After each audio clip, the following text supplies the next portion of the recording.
राज आज दफ्तर से दोपहर में ही आ गया। पत्नी ने देखा कि राज बहुत परेशान लग रहा है तो तुरंत ही पूछ लिया, क्या हुआ जी, आप ठीक तो है ना? हाँ, मैं तो ठीक हूँ, लेकिन लेकिन क्या? बीच में टोकते हुए राज की पत्नी निधि ने पूछा। राज के माथे पर चिंता की रकीलें दौड़ रही थी और उन्हीं रकीलों पर पसीने की बूंदें ऐसे तैर रही थी मानो कुछ लिखकर बयान करना चाहती हो। आप कुछ बोलते क्यों नहीं? निधि ने एक बार फिर से पूछा, लेकिन राज अभी भी जवाब देने की हालत में नहीं रहा। फिर भी उसने हिम्मत करके बताने की कोशिश की, तुम्हारे पापा का फोन आया था। सब ठीक तो है ना? बीच में टोकते हुए उसकी पत्नी बोली, हाँ सब ठीक ही है। बस वो कहकर केतन का उनसे झगड़ा हो गया और वो उनसे अलग होकर रहना चाहता है। केतन का तो दिमाग खराब हो गया। अभी शादी को 4 दिन भी ना हुए और माँ बाप से अलग होने की बात कर रहा है। गुस्से में निधि बोली। उसे शांत करने के लिए राज ने उसे समझाने की कोशिश की। हो सकता है केतन सही हो, तुम्हारे माँ बाप ने ही कुछ गलत किया हो।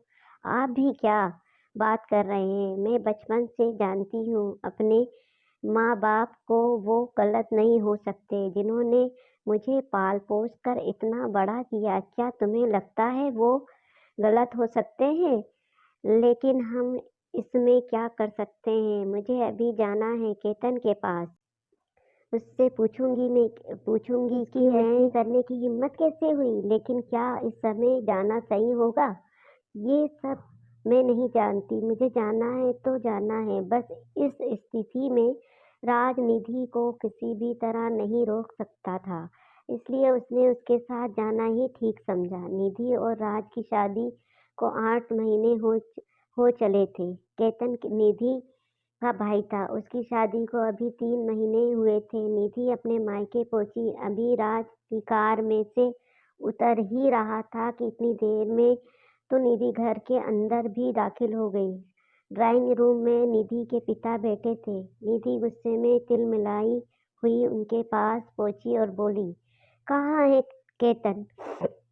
लगता है उसका दिमाग खराब हो गया है। उसकी इतनी हिम्मत कैसे हुई कि आपसे अलग रहने का ख्याल भी आया उससे? निधि के पिता हैरान होकर उसके मुंह की तरफ देखने लगे। फिर कुछ चिंतित सी आवाज में बोले, निधि बेटा, ये क्या बोल रही हो तुम? कितने किसने कहा तुमसे कि केतन हमसे अलग होने वाला है? इतनी देर में केतन की पत्नी किचन से निकल कर बाहर आई।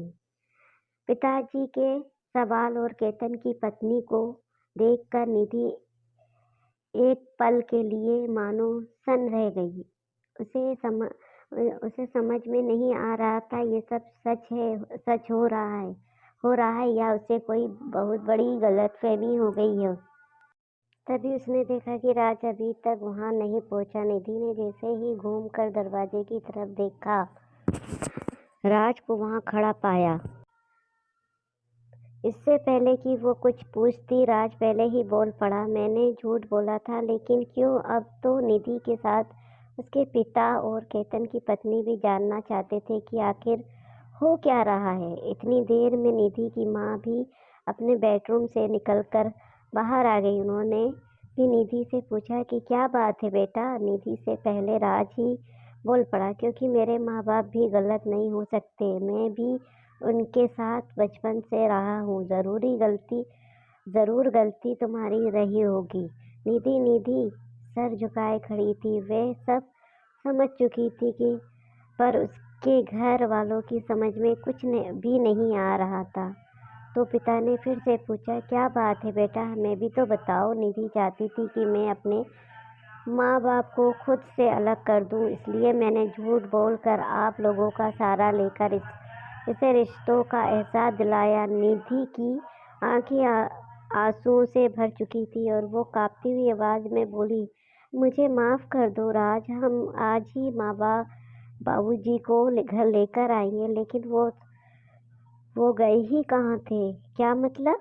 मुझे पता था तुम्हें रिश्तों की अहमियत जरूर जल्दी ही समझ आ जाएगी, इसलिए मैंने उन्हें बड़ी दीदी के यहाँ छोड़ दिया था। तुम्हारे घर जाने से पहले वो घर पहुँच जाएगी। निधि ने राज को गले से लगाया, फिर दोनों अपने घर को चल पड़े। बस यही है रिश्तों की अहमियत। जैसा आप अपने लिए चाहते हो वैसा ही अपने जीवन साथी के साथ व्यवहार करो। जीवन खुद ब खुद मज़ेदार हो जाएगा।